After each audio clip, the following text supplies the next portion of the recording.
Hi friends, welcome to my YouTube channel. Trending Kannada sad song video editing ಮಾಡೋದು ಹೇಗೆ ಅಂತ ತುಂಬ ಸಿಂಪಲ್ ಸ್ಟೆಪ್ ಅಲ್ಲಿ ಹೇಳ್ಕೊಡ್ತೀನಿ. ಬರೀ ನಿಮ್ಮ ಫೋಟೋನ ಆ್ಯಡ್ ಮಾಡಿ ಈ ಥರ ವಿಡಿಯೋನ ಒಂದೇ ಕ್ಲಿಕ್ಕಲ್ಲಿ ನೀವು ಕೂಡ ಕ್ರಿಯೇಟ್ ಮಾಡ್ಕೋಬಹುದು. ಡೆಮೋ ಹೇಗಿದೆ ಅಂತ ನೋಡಿ. ಜೀವದಾನ ಮಾಡು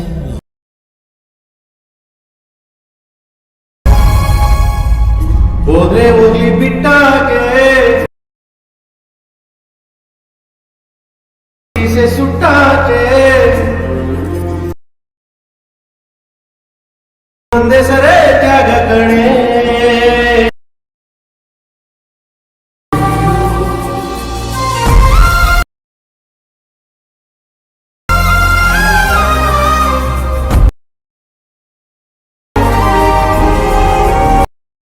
ಈ ಎಡಿಟಿಂಗ್ ನಿಮಗೆ ಇಷ್ಟ ಆಗಿದ್ರೆ ದಯವಿಟ್ಟು ವಿಡಿಯೋಗೆ ಲೈಕ್ ಮಾಡಿ ಹಾಗೂ ಹೊಸಬರಾಗಿದ್ದರೆ ಚಾನಲ್ಗೆ ಸಬ್ಸ್ಕ್ರೈಬ್ ಮಾಡಿ. ಬನ್ನಿ ತಡ ಮಾಡದೆ ವಿಡಿಯೋನ ಶುರು ಮಾಡೋಣ. ಈ ವಿಡಿಯೋ ಎಡಿಟ್ ಮಾಡಲು ಮೊದಲನೇದಾಗಿ ನಿಮ್ಮ ಹತ್ರ ಅಲೈಟ್ ಮೋಷನ್ ಅನ್ನೋ ಅಪ್ಲಿಕೇಶನ್ ಇರಬೇಕು. ಇದು ನನ್ನ ಇನ್ಸ್ಟಾಗ್ರಾಮ್ ಹೈಲೈಟ್ ನಲ್ಲಿದೆ, ಅಲ್ಲಿಂದ ನೀವು ಈಸಿಯಾಗಿ ಡೌನ್ಲೋಡ್ ಮಾಡ್ಕೊಳ್ಳಿ. ಎರಡನೇದಾಗಿ ಫೋಟೋದಲ್ಲಿರೋ ಬ್ಯಾಕ್ಗ್ರೌಂಡ್ ನ ರಿಮೂವ್ ಮಾಡ್ಕೋಬೇಕು. ಫೋಟೋದಲ್ಲಿರೋ ಬ್ಯಾಕ್ಗ್ರೌಂಡ್ ನ ರಿಮೂವ್ ಮಾಡೋದು ನಿಮಗೆ ಗೊತ್ತಿಲ್ಲ ಅಂದ್ರೆ ಪ್ಲೇ ಸ್ಟೋರ್ ನಲ್ಲಿ ಹೋಗ್ಬಿಟ್ಟು ಫೋಟೋ ರೂಮ್ ಅಂತ ಒಂದು ಅಪ್ಲಿಕೇಶನ್ ಇರುತ್ತೆ, ಡೌನ್ಲೋಡ್ ಮಾಡ್ಕೊಂಡು ಓಪನ್ ಮಾಡಿ. ಓಪನ್ ಮಾಡ್ಕೊಂಡ್ಬಿಟ್ಟು ಸ್ಟಾರ್ಟ್ ಫ್ರಾಮ್ ಎ ಫೋಟೋ ಮೇಲೆ ಕ್ಲಿಕ್ ಮಾಡಿ. ನಿಮ್ಮ ಒಂದು ಗ್ಯಾಲರಿನ ಓಪನ್ ಆಗುತ್ತೆ. ಯಾವ ಫೋಟೋನ ಎಡಿಟ್ ಮಾಡಬೇಕು ಆ ಫೋಟೋನ ಸೆಲೆಕ್ಟ್ ಮಾಡ್ಕೊಳ್ಳಿ. ಆಟೋಮೆಟಿಕಲಿ ನಿಮ್ಮ ಫೋಟೋದಲ್ಲಿರೋ ಬ್ಯಾಕ್ಗ್ರೌಂಡ್ ನ ರಿಮೂವ್ ಆಗುತ್ತೆ. ನೆಕ್ಸ್ಟ್ ವೈಟ್ ಅಂತ ಒಂದು ಆಪ್ಷನ್ ಇರುತ್ತೆ, ಅದ್ರ ಮೇಲೆ ಕ್ಲಿಕ್ ಮಾಡಿಕೊಂಡು ಲಿರಿಕ್ಸ್ ಅಂತ ಒಂದು ಆಪ್ಷನ್ ಇರುತ್ತೆ, ಅದ್ರ ಮೇಲೆ ಕ್ಲಿಕ್ ಮಾಡಿ. ಈ ಆಪ್ಷನ್ ನ ಆಫ್ ಮಾಡಿ ಡನ್ ಮೇಲೆ ಕ್ಲಿಕ್ ಮಾಡಿ. ಕೆಳಗಡೆ ಎಕ್ಸ್ಪೋರ್ಟ್ ಬಟನ್ ಮೇಲೆ ಕ್ಲಿಕ್ ಮಾಡಿ. ಈ ಒಂದು ಫೋಟೋ ನಿಮ್ಮ ಗ್ಯಾಲರಿಯಲ್ಲಿ ಸೇವ್ ಆಗುತ್ತೆ. ಮೂರನೇದಾಗಿ ಪ್ರಾಜೆಕ್ಟ್ ಅಲೈಟ್ ಮೋಷನ್ ಗೆ ಇಂಪೋರ್ಟ್ ಮಾಡ್ಕೋಬೇಕಾಗುತ್ತೆ. ಎರಡು ರೀತಿಯಲ್ಲಿ ನೀವು ಅಲೈಟ್ ಮೋಷನ್ ಗೆ ಪ್ರಾಜೆಕ್ಟ್ ಇಂಪೋರ್ಟ್ ಮಾಡ್ಕೋಬಹುದು. ಮೊದಲನೇದಾಗಿ ಡಿಸ್ಕ್ರಿಪ್ಷನ್ ಬಾಕ್ಸ್ ಅಲ್ಲಿ ಫುಲ್ ಪ್ರಾಜೆಕ್ಟ್ ಲಿಂಕ್ ಅಂತ ಇರುತ್ತೆ, ಅದ್ರ ಮೇಲೆ ಕ್ಲಿಕ್ ಮಾಡಿ ಇಂಪೋರ್ಟ್ ಮಾಡ್ಕೊಳ್ಳಿ. ಎರಡನೇದಾಗಿ ವಿಡಿಯೋ ಲಾಸ್ಟ್ ಅಲ್ಲಿ QR ಕೋಡ್ ಕೊಟ್ಟಿರ್ತೀನಿ, ಅದನ್ನ ಸ್ಕ್ರೀನ್ಶಾಟ್ ತಕೊಂಡು ಗೂಗಲ್ ನ ಓಪನ್ ಮಾಡಿ. ಮೇಲ್ಗಡೆ ಸ್ಕ್ಯಾನರ್ ಇರುತ್ತೆ, ಅಲ್ಲಿ ಕ್ಲಿಕ್ ಮಾಡಿ QR ಕೋಡ್ ಸ್ಕ್ಯಾನ್ ಮಾಡಿ ಈ ಲಿಂಕ್ ಮೇಲೆ ಕ್ಲಿಕ್ ಮಾಡಿ.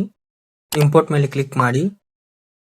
ಮೇಲ್ಗಡೆ ನೆಕ್ಸ್ಟ್ ಬಟನ್ ಇರುತ್ತೆ, ಅದ್ರ ಮೇಲೆ ಕ್ಲಿಕ್ ಮಾಡಿ. ಕಂಟಿನ್ಯೂ ಟು ಟೈಮ್ ಲೈನ್ ಮೇಲೆ ಕ್ಲಿಕ್ ಮಾಡಿ. ಈ ಪ್ರಾಜೆಕ್ಟ್ ನಿಮ್ಮ ಅಲೈಟ್ ಮೋಷನ್ ಗೆ ಇಂಪೋರ್ಟ್ ಆಗುತ್ತೆ. ವಿಡಿಯೋನ ಪ್ಲೇ ಮಾಡಿ ನೋಡಿದ್ರೆ ಈ ರೀತಿ ಕಾಣಿಸುತ್ತೆ. ಇದನ್ನ ಸರಿ ಮಾಡುವುದಕ್ಕೆ ಲಾಸ್ಟ್ ಅಲ್ಲಿ ಈ ತರದೊಂದು ಆಪ್ಷನ್ ಇರುತ್ತೆ, ಅದ್ರ ಮೇಲೆ ಕ್ಲಿಕ್ ಮಾಡಿ. ಕ್ಯಾಮ್ರಾ ಅನ್ನೋ ಆಪ್ಷನ್ ಆಫ್ ಆಗಿರುತ್ತೆ, ಅದನ್ನ ಆನ್ ಮಾಡ್ಕೊಳ್ಳಿ. ಈಗ ವಿಡಿಯೋನ ಪ್ಲೇ ಮಾಡಿ ನೋಡಿ, ಸರಿಯಾಗಿ ಬರುತ್ತೆ.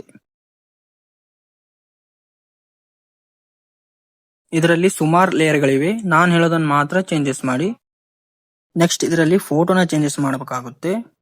ಮುಂದೆ ಹೋದ್ರೆ ಒಂದು ಲೇಯರ್ ಇರುತ್ತೆ, ಅದ್ರ ಮೇಲೆ ಕ್ಲಿಕ್ ಮಾಡಿ. ಕಲರ್ ಅಂಡ್ ಫೈಲ್ ಅಂತ ಒಂದು ಆಪ್ಷನ್ ಇರುತ್ತೆ, ಅದ್ರ ಮೇಲೆ ಕ್ಲಿಕ್ ಮಾಡಿ.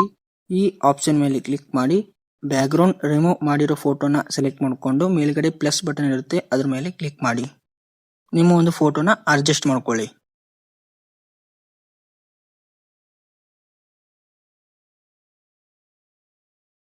ಮತ್ತೆ ಮುಂದೆ ಹೋದ್ರೆ ಇನ್ನೊಂದು ಲೇಯರ್ ಇರುತ್ತೆ, ಅದ್ರ ಮೇಲೆ ಕ್ಲಿಕ್ ಮಾಡಿ. ಕಲರ್ ಅಂಡ್ ಫೈಲ್ ಮೇಲೆ ಕ್ಲಿಕ್ ಮಾಡಿಕೊಂಡು ಈ ಆಪ್ಷನ್ ಮೇಲೆ ಕ್ಲಿಕ್ ಮಾಡಿ. ಅದೇ ಬ್ಯಾಕ್ಗ್ರೌಂಡ್ ರಿಮೂವ್ ಮಾಡಿರೋ ಫೋಟೋನ ಸೆಲೆಕ್ಟ್ ಮಾಡಿಕೊಂಡು ಪ್ಲಸ್ ಮೇಲೆ ಕ್ಲಿಕ್ ಮಾಡಿ. ನಿಮ್ಮ ಒಂದು ವಿಡಿಯೋ ರೆಡಿ ಆಗುತ್ತೆ. ತುಂಬಾ ಈಸಿ ಸ್ಟೆಪ್ಸ್ ಅಲ್ಲಿ ವಿಡಿಯೋನ ಕ್ರಿಯೇಟ್ ಮಾಡ್ಕೋಬಹುದು. ನಿಮಗೆ ಏನಾದರೂ ಡೌಟ್ ಇದ್ರೆ ಕಾಮೆಂಟ್ ಮಾಡಿ ಕೇಳಿ, ರಿಪ್ಲೈ ಮಾಡ್ತೀನಿ. ಈ ವಿಡಿಯೋನ ಸೇವ್ ಮಾಡೋದಕ್ಕೆ ಮೇಲ್ಗಡೆ ಎಕ್ಸ್ಪೋರ್ಟ್ ಬಟನ್ ಇರುತ್ತೆ, ಅದ್ರ ಮೇಲೆ ಕ್ಲಿಕ್ ಮಾಡಿ.